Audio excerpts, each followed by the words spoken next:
Après presque 2 ans de travaux de rénovation, la fourrière et le refuge animal de la métropole ont retrouvé une seconde jeunesse. Chaque année, ce sont plus de 800 animaux qui y sont accueillis. La skippeuse professionnelle Alexia Barrier était de passage à Grenoble, 10e femme à avoir bouclé le tour du monde en solitaire sans assistance ni escale. Elle est venue raconter son aventure lors du dernier Vendée Globe. Le Comité national olympique et sportif français donne raison aux brûleurs de loups. Le club grenoblois avait saisi le comité afin que le titre de champion de France de hockey sur glace ne soit pas attribué en 2021. Bonsoir à tous, ravi de vous retrouver pour ce JT du mardi 6 avril 2021. L'essentiel de l'actualité du Grand Grenoble, c'est toutes les heures à partir de 18h. Début d'incendie cet après-midi dans l'église Saint-Louis située rue Félix Poulat dans le centre-ville de Grenoble. Le feu aurait pris naissance dans une pièce à l'arrière de l'édifice religieux donnant sur la rue Blanc-Fontaine. Une petite bouteille de gaz pour chalumeau aurait explosé. Aucune personne n'a été blessée. La thèse accidentelle semble pour le moment privilégiée. Alors qu'ils n'ont pas réussi à s'unir pour les régionales, les principales forces de gauche iséroises, le PS, le Parti communiste, la France insoumise et Europe Écologie Les Verts le seront pour les départementales. La France insoumise a annoncé hier dans un communiqué s'engager à son tour pour le printemps isérois, l'union de la gauche. Un accord important pour les prochaines élections départementales qui sont toujours maintenues au dimanche 13 et 20 juin prochains. Le SMAG adapte une nouvelle fois son offre de transport pendant le confinement. À compter du mardi 6 avril et durant toute la période de confinement, les transports scolaires sont suspendus. En soirée, les dispositions prises en raison du couvre-feu restent valables avec la diminution progressive de la fréquence des passages à partir de 19h du lundi au dimanche avec un dernier passage aux environs de 20h30 au centre-ville. Pour les lignes de tram et chrono, l'offre spécifique mobilité soignant est également maintenue du lundi au dimanche. Les agences Alsace-Lorraine et Grand Place seront ouvertes de 9h à 17h du lundi au vendredi et seule l'agence Alsace-Lorraine restera ouverte le samedi 9 du samedi à 9h à 17h. Avec 75 chiens et 183 chats placés auprès d'adoptants en 2020, l'association L'Apagie joue un rôle clé pour la protection des animaux. Des petites boules de poils qui, depuis quelques semaines, ont un nouveau nid douillet grâce à la rénovation de la fourrière et du refuge animal de la métropole. Visite avec Laurie Baillet. Devenus vétustes en termes de sécurité et d'hygiène, les bâtiments de la fourrière animale et du refuge du Versou ont retrouvé une seconde jeunesse. Le vaste programme de rénovation éco-responsable a débuté en février 2019 et a permis d'améliorer les conditions de travail du personnel et l'accueil des animaux. Il y a eu une mise aux normes des box chiens qui n'étaient pas au niveau de la surface, on n'avait pas suffisamment de surface par rapport aux règles sanitaires. Et puis le remplacement du toit nous a permis d'apporter plus de lumière par des sheds, une meilleure ventilation des locaux et on en a profité aussi pour isoler thermiquement le bâtiment par le toit. Et puis ça a permis aussi de valoriser une cour intérieure et de faire un petit patio accueillant pour les bénévoles et les futurs adoptants. Situé derrière l'aérodrome et entouré d'espaces agricoles, le site de la fourrière et du refuge accueille aujourd'hui plus de 800 animaux par an sur plus de 3000 mètres carrés. Ces deux entités travaillent main dans la main depuis 50 ans pour le bien-être de nos amis les bêtes. Aujourd'hui, on est au bout et on est bien content parce qu'on a des locaux dignes de ce nom. Nos chiens, maintenant, ils ont l'habitude de coucher au pied d'un canapé. Donc quand on les met dans un box comme ça, eh ben, il faut essayer de leur amener le maximum de choses pour qu'ils ne sentent pas trop la différence, quoi. Et le plus, c'est qu'on peut maintenant aussi recevoir les personnes à mobilité réduite. Et ça, c'est important parce qu'eux aussi ont le droit d'adopter un animal et dans des bonnes conditions.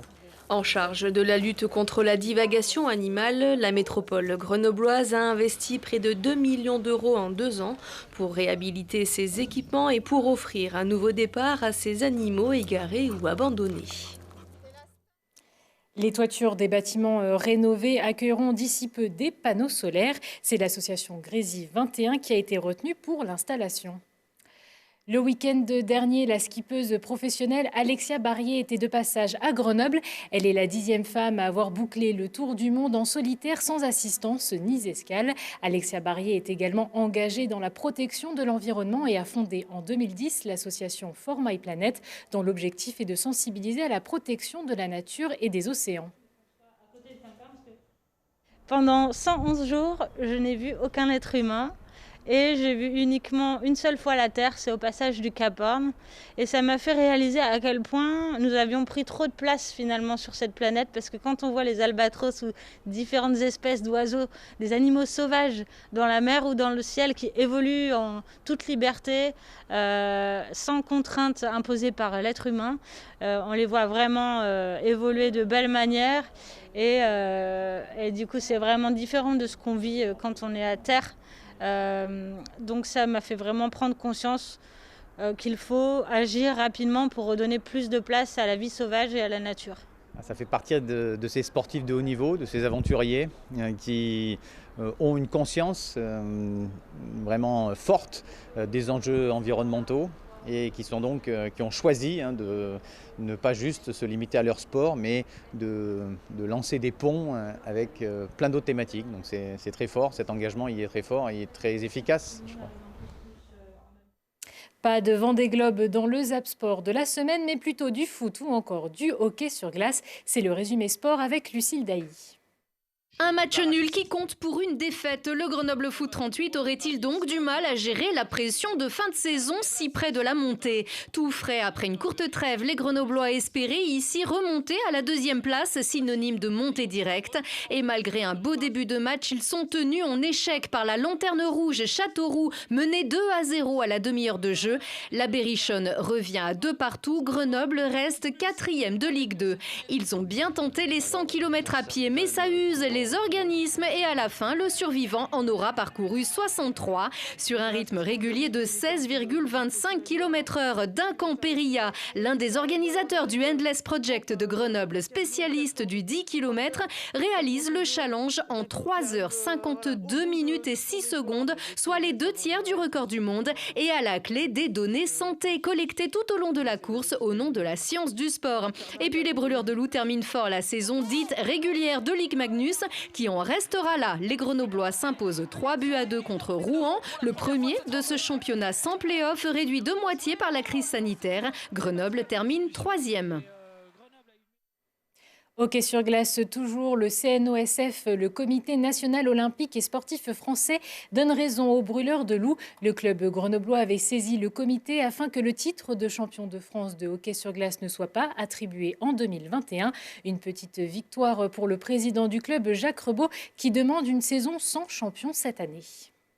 Non, c'est pas une victoire, on ne peut pas le considérer comme une victoire parce que je ne suis pas parti au combat, je suis parti pour aller chercher l'équité d'une situation que je trouvais totalement anormale, à 2 niveaux. Tout d'abord, pour ce qui concerne le parallélisme des formes, puisque l'année dernière, nous étions déjà dans un processus équivalent, voire plus favorable pour nous, puisque nous avions fait une saison de 44 matchs avec une adversité régulière.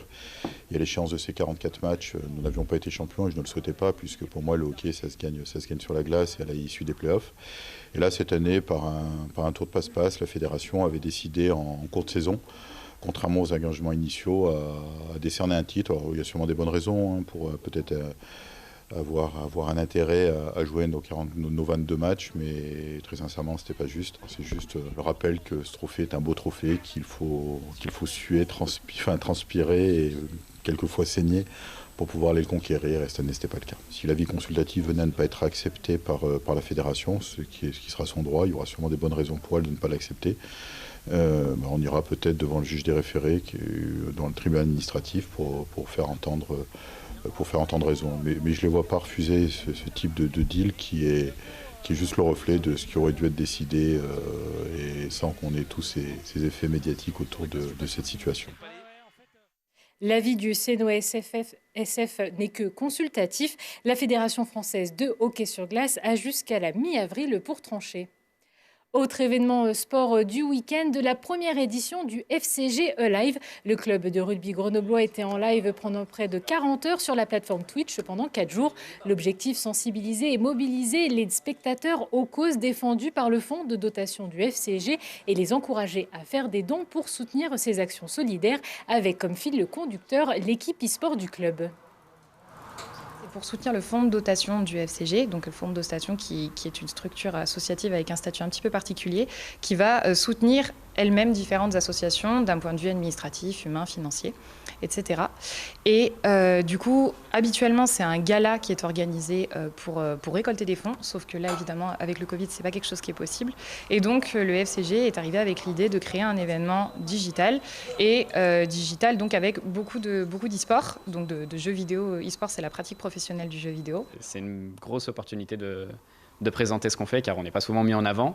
Même si l'e-sport est en train d'exploser, sur Grenoble, tout le monde sait que le FCG est une équipe e-sport, mais personne ne connaît nos visages pour le moment, donc c'est le meilleur moyen de se mettre en avant. Ce qu'on propose aux viewers, c'est déjà on leur propose Lutti, qui est un animateur que beaucoup de personnes adorent. Nous, dès qu'on nous a demandé de trouver quelqu'un, on a tout simplement voulu que ce soit cette personne-là, car c'est notre streamer préféré. Et ensuite, chacun des joueurs propose une découverte de son jeu phare sur lequel il est censé être en totale maîtrise. Et après, on leur propose aussi une version plus masterisée avec un showmatch, par exemple, de haut niveau. Et le défi semble avoir été relevé avec plus de 40 000 € de dons récoltés. Alors que de nombreux festivals ont décidé d'annuler leur édition 2021, Jazz à Vienne vient de dévoiler une grande partie de la programmation de sa 40e édition qui aura lieu du 23 juin au 10 juillet prochain. Outre Jamie Cullin, Kezia Jones et Ibrahim Malouf, dont les noms avaient déjà été annoncés, Thomas Dutronc sera lui aussi de la partie, tout comme Ayo, Imani, Deluxe ou encore Marcus Miller. D'autres noms restent encore à être dévoilés avant d'avoir la totalité de la programmation. Une programmation sur laquelle nous reviendrons plus en détail avec Benjamin Tanguy, le directeur artistique du festival Jazz à Vienne, qui sera notre invité dans ce JT mercredi dès 18 h. C'est la fin de ce JT. Merci à tous de nous avoir suivis. Prochain rendez-vous avec l'actu dans 1 heure et en replay sur télégrenoble.net. Je vous souhaite à tous une excellente soirée.